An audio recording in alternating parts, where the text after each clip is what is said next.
بسم الله الرحمن الرحيم.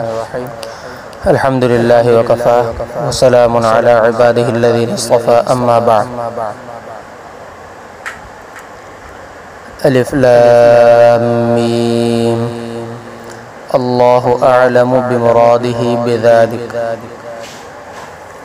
یعنی الف لام میم کی تفسیر میں مفسر رحمۃ اللہ علیہ نے جو عبارت نکالی ہے، اس کا مقصد، اس عبارت کا مقصد، کیونکہ اس کے کیا معنی ہیں، کس مقصد کے لیے یہ الفاظ جو حروف مقطعات ہیں وہ آتے ہیں، اس میں مختلف اقوال ہیں. تو مفسر رحمۃ اللہ علیہ نے جو سب سے راجح ترین قول ہے کہ یعنی اس کی مراد اللہ ہی زیادہ بہتر جانتے ہیں، اس کو ترجیح دی ہے. یعنی راجح ترین قول کا بیان ارجح الاقوال.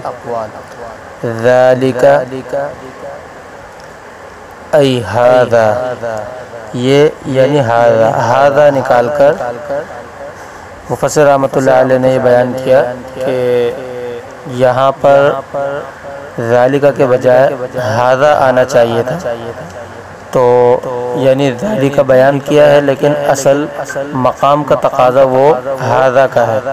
تو ھذا جو نکالا، اس کی غرض ہے بیان و اقتضاء المقام، یعنی مقام کے تقاضے کو بیان کرنا.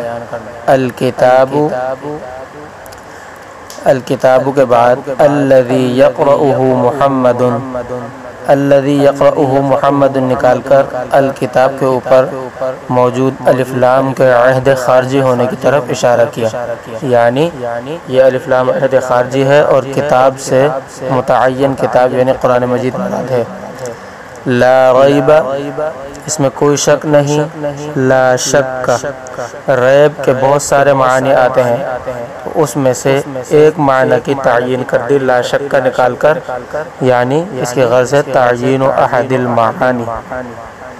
اب یہاں پر ایک سوال پیدا ہوتا ہے کہ شک تو لوگ کرتے تھے آپ صلی اللہ علیہ وسلم پر، جو قرآن نازل ہوا، کتاب نازل ہوئی، کلام نازل ہوا، اس پر لوگ شک تو کرتے تھے. جیسا کہ حضرت عمر رضی اللہ تعالیٰ عنہ کا فرمان ہے کہ میں آپ صلی اللہ علیہ وسلم ایک دفعہ تلاوت فرما رہے تھے تو میں سوچ رہا تھا کہ یہ کس کا کلام ہے. میں سوچتا یہ کاہن کا کلام ہے، تو اللہ تعالیٰ کی آیت نازل ہوتی ولا بقول کاہن. میں سوچتا یہ کسی جادو کا کلام ہے، تو اس کی تردید میں آیتیں بتدریج نازل ہوتی جا رہی تھی میری سوچ کے مطابق. تو یعنی شک کرنے والے تو تھے. پھر یہاں جو فرمایا کہ لا ریب، تو یہاں پر اس کے دو جواب دیے گئے ہیں. ایک جواب تو یہ کہ بالدلیل ریب جو ہے، بالدلیل ریب کی نفی کی گئی ہے، بے دلیل ریب کی نفی یہاں نہیں کی گئی. اور شک کرنے والے جو تھے وہ بے دلیل شک کرتے تھے، اس وجہ سے کہ ان کے پاس کوئی دلیل ہی نہیں تھی. ان کو چیلنج تھا کہ ایسی ایک چھوٹی سی چھوٹی صورت بنا کر لے آئیں.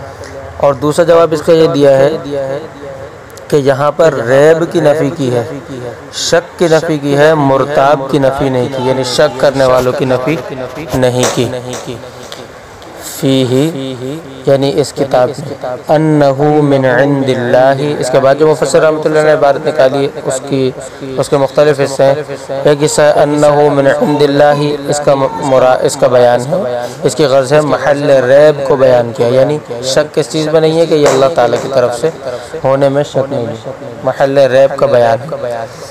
وجملۃ النفی خبر مبتدأہ ذالک، فرمایا کہ جملہ نفی جو ہے لا ریب فیہ، یہ جو جملہ نفی ہے یہ خبر ہے اور اس کا مبتدا جو ہے ذالک جو اوپر گزرا، پیچھے گزرا.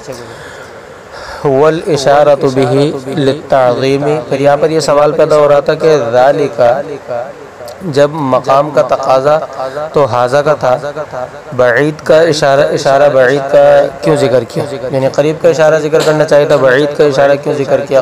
کتاب کوئی بہت دور تو نہیں ہے، بعید تو نہیں ہے، کتاب تو مسلمانوں کے پاس ہے. تو فرمایا کہ مقام کا تقاضا تو اگرچہ ھذا ہی تھا، قریب کا ہی تھا، جیسا کہ مفسر رحمۃ اللہ علیہ نے ذکر کیا، لیکن ذالک کا اشارہ بعید اس وجہ سے ذکر کیا تاکہ اس کی تعظیم معلوم ہو جائے. ہدن اور ہدایت کا سبب ہے. خبر ثان، فرمایا کہ یہ خبر ثانی ہے، پہلی خبر تو لا ریب تھی، لا ریب فی تھی، اور دوسری خبر یہ ہدن، فرمایا کہ یہ دوسری خبر ہے۔ خبر ثانی یہ ترکیب کا بیان ہے، ای ہادن، ہدن کے مرادی معنی بیان فرمائے۔ للمتقین، تقوی اختیار کرنے والوں کے لیے۔ یہاں پر سوال پیدا ہوتا ہے کہ تقوی اختیار کرنے والوں کے لیے ہدایت کا سبب ہے، یعنی جو لوگ تقوی اختیار نہیں کرتے، یعنی متقین کے لیے ہدایت کا سبب ہے، غیر متقین کے لیے ہدایت کا سبب نہیں ہے، جبکہ غیر متقین کو زیادہ ضرورت پڑتی ہے ہدایت کی متقین کے مقابلے میں۔ تو اس کا جواب یہ دیا کہ یہاں پر مراد یہ ہے کہ الصائرین الی التقوی بامتثال الاوامر واجتناب النواہی۔ الصائرین الی التقوی، فرمایا کہ یہ ان لوگوں کے لیے ہدایت کا سبب ہے جو اس پر عمل کر کے تقوی کی طرف جانے والے ہیں، یعنی اس پر عمل کریں گے اور وہ متقی بن جائیں گے۔ تو جو بھی اس پر عمل کرے گا وہ متقی بن جائے گا۔ یہ جو الصائرین الی التقوی نکالا ہے، اس میں مجاز ما یعول کی طرف اشارہ کیا، تقوی کی طرف جائیں گے۔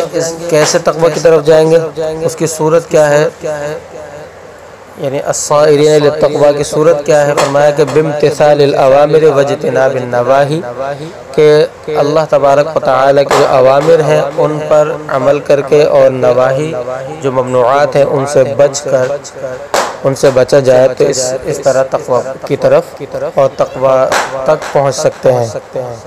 لاتقائہم بذالک النار، اور تقوی کیوں کہا اس سے، فرمایا کہ اس لیے تقوی اس وجہ سے کہا، تقوی کہنے کی وجہ تسمیہ بیان کر دی، یا متقین کہنے کی وجہ تسمیہ بیان کر دی کہ یہ لوگ اس طرح آگ سے بچ جائیں گے، یہ لوگ اس طرح آگ سے بچ جائیں گے۔